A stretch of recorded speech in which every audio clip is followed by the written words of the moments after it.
ఒక్కసారి కొమ్మూరి గోల్డ్ కి కాల్ చేయండి. తాకట్లో ఉన్న మీ బంగారాన్ని విడిపించి మార్కెట్ ప్రైస్ కి వాళ్ళు కొనుక్కుని మిగతా డబ్బులు మీకు ఇచ్చేస్తారు. హాయ్, వెల్కమ్ టు మనం టీవీ.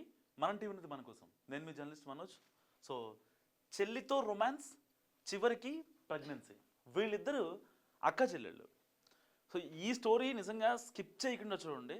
ఒంగోలులో జరిగిన ఈ దారుణం నిజంగా అందరికంట కన్నీళ్లు తెప్పించడం పక్కన పెడితే, ఛీ ఇలాంటి వాళ్ళు కూడా ఉంటారు. సో మానవ సంబంధాలు మంట కలిసిపోతున్న ఈ రోజుల్లో ప్రతి ఒక్కరూ చూడాల్సిన వీడియో. ఎవరైతే తల్లిదండ్రులు దూరంగా ఉంటారో లేకపోతే దగ్గరగా ఉన్నా సరే వాళ్ళ పిల్లలు ఎదుగుతున్నారో అలాంటి వాళ్ళు మస్ట్గా స్కిప్ చేయకుండా చూడండి. సో మీ వాల్యుబుల్ కామెంట్ కూడా చాలా అవసరం. సో వీళ్ళిద్దరూ అక్క చెల్లెళ్ళు అండ్ వీళ్ళిద్దరూ వాళ్ళ అమ్మతో ఉంటున్నారు. వాళ్ళ అన్నయ్య ఏమో వాళ్ళ డాడీతో ఉంటున్నారు. సో గతంలో వాళ్ళిద్దరికీ కొన్ని గొడవల వల్ల ఒక భార్య ఒక భర్త వీళ్ళిద్దరూ సపరేట్గా ఉంటున్నారనమాట. ఎవరి కాపురం వాళ్ళదే. ఇంకా సో తల్లి దగ్గరేమో ఇద్దరు ఆడపిల్లలు ఉన్నారు. వాళ్ళకి అవసరాలు ఉంటాయి కదా. సో దాని దృష్ట్యా ఈ అమ్మాయిలు ఇద్దరు వాళ్ళ అమ్మ దగ్గర ఉంటున్నారు అండ్ కొడుకేమో వాళ్ళ నాన్న దగ్గర ఉంటున్నాడు. తల్లి ఏమో కృష్ణా జిల్లాలో సెటిల్ అయింది. ఆ తండ్రి ఏమో ప్రకాశం జిల్లాలో సెటిల్ అయ్యాడు. సో వీళ్ళిద్దరు ఎవరి పనాలు చేసుకుంటున్నారు, ఫోన్లు చేసుకుంటున్నారు, వీడియో కాల్స్ మాట్లాడుకుంటున్నారు, అంతా బాగానే ఉంది. సో ఈ ఆడపిల్లలు ఇద్దరు కొంచెం అందంగా ఉంటారు, వాళ్ళ అమ్మ పోలిక. సరే ఇలాంటి నేపథ్యంలో ఏమైంది, ఈ కుమారుడు ఎవరైతే ఉన్నారో అంటే వీళ్ళ అన్నయ్య, సో మొన్న లాస్ట్ క్రిస్మస్ కట వీళ్ళింటికి వచ్చాడు.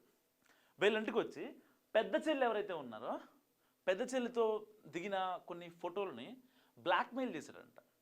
క్రిస్మస్కి వచ్చాడు, వచ్చి ఆ అమ్మాయిని డాడీ రమ్మంటున్నాడని చెప్పి, ప్రకాశం జిల్లా వెళ్ళాలి కదా, డాడీ రమ్మంటున్నాడని చెప్పి విజయవాడ గుణదల చర్చి, అందరికి తెలిసే ఉంటుంది, విజయవాడలో గుణదల చర్చి చాలా ఫేమస్. సో అక్కడికి తీసుకెళ్ళి మెడలో తాళి కట్టేశాడు. అంతకుముందే ఆ అమ్మాయితో ఇంటిమేట్గా ఉన్న పిక్స్ ఏవైతే ఉంటాయో అవి చూపిస్తూ ఆ అమ్మాయిని చాలాసార్లు ఘాతుకానికి పాల్పడ్డాడు. సో ఇక అంటే వాళ్ళు ఒక ట్రాక్లోకి వెళ్ళిపోయారు. నేను ఒక అన్న చెల్లి అనే ఇదిలో లేరు. ఇంకా అసలు వీడికి ఏం బుద్ధి పుట్టిందో తెలియదు. అసలు ఆ అమ్మాయి చెప్పాల్సింది కదా, వాళ్ళ అమ్మకి ఒక మాట, ఇట్లా అన్న ఇట్లా వచ్చినప్పుడు నాతో ఇలా బిహేవ్ చేశాడు అని ఒక మాట చెప్పాల్సింది నిజంగా. సరే అంటే అక్కడ జరిగింది ఏంటనేది, ఏం బ్లాక్మెయిల్ చేశాడు ఈ దరిద్ర కొట్టోడు, ఈ పాపిస్తోడు ఏం చేశాడో తెలియదు. కానీ అక్కడ ఆ అమ్మాయి కూడా కనీసం చెప్పలేకపోయింది. దాని తర్వాత ఆ అమ్మాయిని పలుమార్లు ఆ ఘాతుకానికి పాల్పడిన తర్వాత ఆ అమ్మాయి గర్భం దాల్చింది. గర్భం దాలిస్తే ఆ అమ్మాయిని ఒంగోలు బస్ స్టాండ్లో ఆ అమ్మాయిని వదిలిపెట్టేసి వెళ్ళిపోయాడు. మళ్ళీ దాని తర్వాత విజయవాడలో తాళి కట్టిన తర్వాత హైదరాబాద్ తీసుకొచ్చాడు. హైదరాబాద్ నుంచి సూర్యాపేట వెళ్ళారు.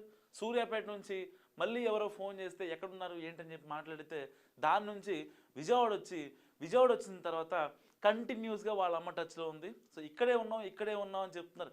విజయవాడలో ఉన్నామమ్మా ఇద్దరు కాల్ మాట్లాడుతున్నారు. వాళ్ళ అమ్మకి ఎలాంటి అనుమానం రాలా. సో కట్ చేస్తే ఆ అమ్మాయి గర్భం దాల్చింది. గర్భం దాల్చిన తర్వాత ఏం చేయాలో అర్థం కాని సిచ్యువేషన్. ఒక తల్లి కొడుకు కూతురు ఇద్దరు కలిసి గర్భం దాల్చారంటే అసలు ఆవిడ ఎలా తీసుకోవాలి ఆ వార్తని. నిజంగా ఆవిడ మరణం కన్నా ఆ వార్త పెద్దవి కాదు, అంత బాధపడి ఉంటుంది ఆ తల్లి. కొడుకే ఇలా చేస్తాడని చెప్పి డాడీ రమ్మంటున్నాడు, చెల్లిని తీసుకెళ్తా అని వచ్చిన కొడుకు ఇలాంటి పని చేస్తారని ఎవరైనా ఎక్స్పెక్ట్ చేస్తారా? అసలు ఎవరన్నా 1% అయినా ఎక్స్పెక్ట్ చేస్తారా? అంటే ఈ రోజుల్లో మానవ సంబంధాలు మంట కలిసిపోతున్న ఈ రోజుల్లో ఇలాంటివి ఎక్కువైపోతున్నాయి. ఇలాంటి ఇష్యూస్ బయటికి రానివి ఎన్నో, బయటికి వచ్చేవి మాత్రం చాలా తక్కువ. సో ఇప్పుడు బయటకు వచ్చింది. ఆ కుమారుడి తల్లి ఫిర్యాదుతో వెంటనే ఆ కుమారుడి మీద కేసు పెట్టడం జరిగింది. బతికినంత కాలం జైల్లోనే, యావజ్జీవ కారాగార శిక్ష, చచ్చేంత వరకు, మరణించేంత వరకు వాడు జైల్లోంచి బయటికి రాడు. వెంటనే దానికి సంబంధించి ఈ అమ్మాయి ఎవరైతే ఆ విక్టిమ్ గర్ల్ ఉందో ఆ అమ్మాయికి స్పీడ్ కోర్ట్ లాయర్ కూడా మాట్లాడించి గవర్నమెంట్ నుంచి 5 లక్షల రూపాయలు త్వరగా వచ్చేలాగా ఈ ప్రభుత్వానికి సంబంధించిన లీగల్ సెల్కి కూడా వాళ్ళు ఆదేశాలు ఇవ్వడం జరిగింది. సరే ఈ కేసులో మనం నేర్చుకోవాల్సింది 2. ఈ రోజుల్లో మానవ సంబంధాలు నిజంగా మంట కలిసిపోతున్నాయి. అంటే ఒక తల్లికి ఒక తండ్రికి మధ్యలో పొంతన లేకపోతే పిల్లలు ఎలాంటి దారుల్లో వెళ్తారన్నది చెప్పడానికి ఈ యొక్క ఘటన నిజంగా చాలా పర్ఫెక్ట్ ఎగ్జాంపుల్. సో నిజంగా ఒకవేళ ఈ వీడికి వాళ్ళ నాన్న దగ్గర కాకుండా వాళ్ళ అమ్మ దగ్గర ఉంటే కొంచెం ఆ విద్యాబుద్ధులు కానీ అక్క చెల్లి అనే ఒక ఇది కానీ తెలిసేదేమో. ఎలాంటి ఇది తె- చెప్పలేదు వాళ్ళ నాన్న.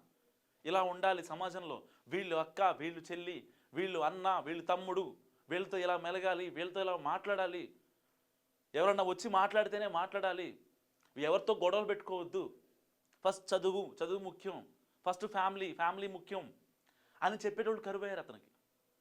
అంటే నేను ఇప్పుడు ఏదైతే అత్యాచారం చేసిన అతని వ్యక్తిని నేను సమర్థించట్లా, కానీ ఇప్పుడు జరుగుతున్న ట్రెండ్లో ఇలాంటివి ఒక్కటి కాదు చాలా ఎక్కువైపోతున్నాయి. కన్న తండ్రే కన్న కూతురుపై అఘాయిత్యం చేస్తున్న సందర్భాలు చూస్తున్నాం. కన్న కొడుకే కన్న తల్లిపై అఘాయిత్యం చేస్తున్న సందర్భాలు చూస్తున్నాం. సొంత అత్త, సొంత అల్లుడితో సంబంధాలు పెట్టుకోవడం చూస్తున్నాం. ఇలాంటి అక్రమ సంబంధాలు ఎక్కువ అవుతున్న ఈ రోజుల్లో నిజంగా చాలామంది కొన్ని అబ్జర్వ్ చేయాల్సిందే. ఒక కొడుకుని, ఒక కూతుర్ని వాళ్ళు ఒక స్టేజ్కి వస్తున్నారు అంటే మనం వాళ్ళ ప్రతి థింగ్ అబ్జర్వ్ చేయాలి. అబ్జర్వ్ చేయాల్సిన అవసరం ఉంది, లేదంటే ఇలాంటివి పక్కా జరుగుతాయి. సో మంటాడకు వచ్చి ఈ అబ్బాయి నాన్న రమ్మంటున్నాడని చెప్పి తీసుకెళ్లాల్సిన అవసరం లేదు కదా. ఫోన్ చేశాడు, వీడియో కాల్స్లో తరచు చూస్తున్నాడు, చాలా బాగా అనిపించింది చూడటానికి. అక్క చెల్ల అనే ఒక ఇంగితం లేదు అతనికి. ఇది తప్పు, ఇది రైటు అని చెప్పే ఇంగితం కూడా చెప్పేటోళ్ళు లేదు అతనికి. ఎందుకంటే తల్లిదండ్రులు విడిపోయారు, ఎవరి పనుల్లో వాళ్ళు ఉన్నారు, పిల్లల పనుల్లో పిల్లలు ఉన్నారు. ఏ ఆడపిల్ల తప్ప, మగపిల్లడు తప్ప, ఇక్కడ తప్పు ఎవరిదనేది కాదు, జరుగుతున్న పరిణామాలు అలా ఉన్నాయి. తప్పు ఒప్పు చెప్పేటోళ్ళు లేనప్పుడు ఏది చేసినా కానీ వాళ్ళకి ఇంకా ఎవరట్టు చెప్తారు. ఫలానా సాయంత్రం స్కూల్ అయిపోగానే ఇంటికి రావాలని చెప్పే తల్లి తండ్రి ఉంటే పిల్లడు టైంకి స్కూల్కి వస్తాడు, టైం స్కూల్కి వెళ్తాడు, టైం స్కూల్ నుంచి ఇంటికి వస్తాడు. అదే చెప్పేవాళ్ళు లేకపోతే ఓకే నన్ను అడిగేటోళ్ళు లేరు కాబట్టి నేను ఎప్పుడైనా వస్తా. సో ఇలాంటి ధోరణి ఈ రోజుల్లో ఆ ప్రవృత్తి బాగా పెరిగిపోతుంది. సో ఎవరైతే పర్టికులర్గా తల్లిదండ్రులు విడిపోయిన వాళ్ళు ఉంటారో వాళ్ళ పిల్లల్ని పెంచే క్రమంలో చాలా జాగ్రత్తగా పెంచండి. ఒక అమ్మ ఒక అయ్యకి కట్టబెట్టే టైంకి వాళ్ళని ఎలాంటి పక్కదోవలు పట్టకుండా చూసుకోవాల్సిన బాధ్యత తల్లిదండ్రులే. నిజంగా అల్టిమేట్గా ఏం చెప్పాలనుకుంటున్నానంటే తల్లిదండ్రులు కనుక చక్కగా ఉంటే వాళ్ళ పిల్లలు కూడా చక్కగా ఉంటారని చెప్పడానికి ఈ ఘటన ఒక పర్ఫెక్ట్ ఎగ్జాంపుల్. మీరేమనుకుంటున్నారో మస్తు కామెంట్ చేయండి. చూస్తూనే ఉండండి మనం టీవీ.